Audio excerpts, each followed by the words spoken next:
11 things that can improve your life. Number 1. Cold showers are hands down one of the best things that you can do. I personally think that someone who's struggling with discipline should incorporate cold showers into their daily routine. I think it's a great thing to start off with. There's tons of research on this, but personally one of my top reasons for doing cold showers is the mental and physical toughness you gain. It's not always something you want to do, which is the whole point, and it's great because you get it done regardless and you feel amazing. I do 11 minutes, but even after a minute you can feel the benefits. Number 2 is plan your year, then attack. I used to think that 6 months was best because of the urgency it produces, but personally, I feel there's too much planning with that. Okay, so I like to keep it simple. I like to plan the last few days of the year and then begin the new year with action. So I like to work in years rather than 6 months. I feel like it's better to act on a plan that's not 100% effective or right than it is to spend weeks, months and years coming up with a perfect plan and never acting on anything. Number 3 is never hit the snooze button. Always wake up on the first alarm. So there has been research on this that says that when you go to sleep after hitting the snooze button, you're starting a new sleep cycle, which makes you feel even more groggy when you eventually wake up. Also, you're more likely to be late for anything that you're going to be doing in the morning. So just never hit it and always wake up on the first alarm.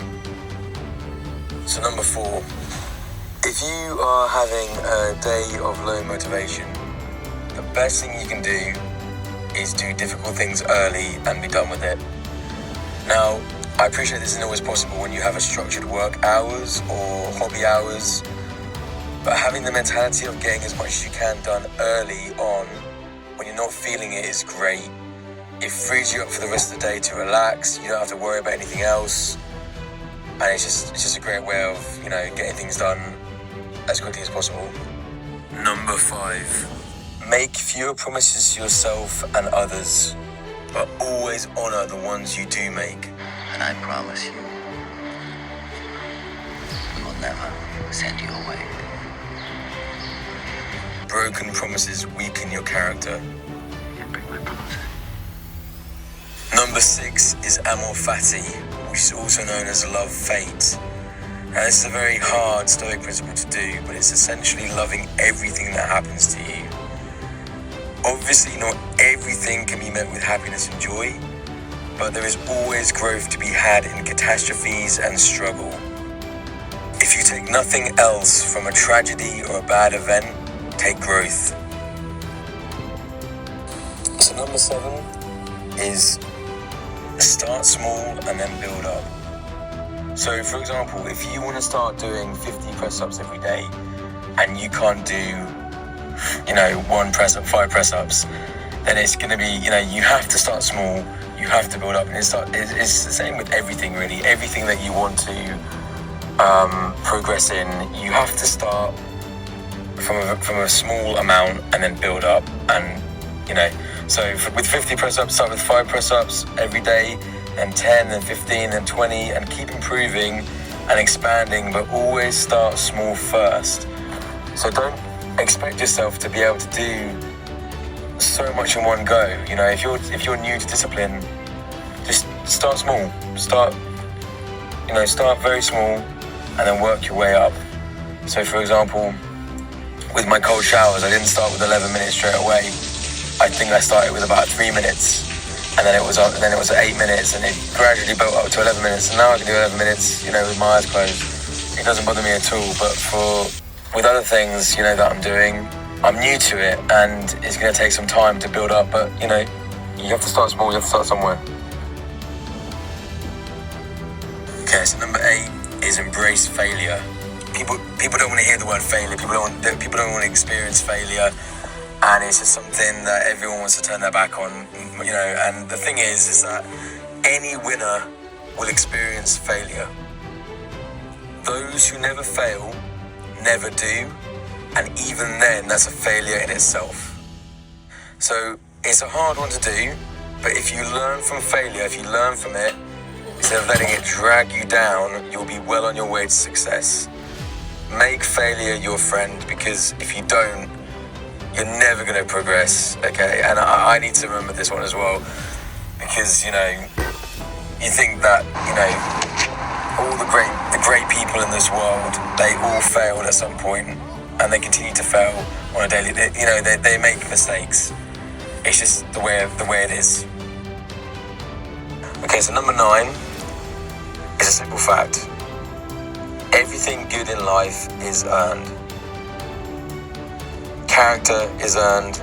A great physique is earned. Relationships are earned. Wealth is earned. Success is earned. You cannot go through life expecting a free ride, because that's not the way it works. So if you think that you want all these amazing things, but you don't want to do anything any work for it at all, you're not going to get it.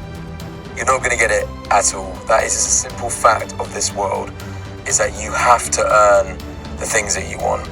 You have to knuckle down and work hard and earn it. Otherwise, you're never going to get it. It's just the way it is. Number 10. This one I'm pretty terrible at. And the reason why is because I'm too future oriented. But I'm working on it because I feel it's good advice. And the advice is be present. Alright, so you have goals, you have a North Star, and then you release them. You focus on what you can control, which is the process, and less on what you don't have much control over, which is the outcomes. Be totally absorbed in your work, no multitasking, allowing yourself to get into that flow state, which is kind of the ideal state that you want to be in. It's like this, you're just in that zone, you're working, and you're not thinking about what you're just in it, you're totally absorbed in it, and that's what you want to do. And having work blocks is a really good way of doing this. So you're setting timers for work blocks. And the idea with this is that with the time blocks, you have no distractions during that time. You put away the phone, you put away anything that can take you away from your work, and you just stay focused on what it is you're doing. So be present, be in it. The last one, number 11, is a great quote. I think it's a fantastic one. And it's, sow a thought and you reap an action. Sow an act and you reap a habit. Sow a habit and you reap a character. Sow a character and you reap a destiny. I think it's amazing. I love it. And it comes back down to the starting small principle. And something as small as a thought can turn into a destiny. I particularly love the action to habit part. Acts, repeated acts over time turns into a habit, and then that turns into a character. You have absolute control over the things you do, so there's no real excuses. So yeah, it's an amazing quote. I love it. So that's a wrap. I hope you enjoyed the video and got something out of it. Even if it inspires you to look at other things in your life that you're procrastinating or putting off, could be anything. So yeah, I really hope you enjoyed the video. I hope you got something out of it. All the best.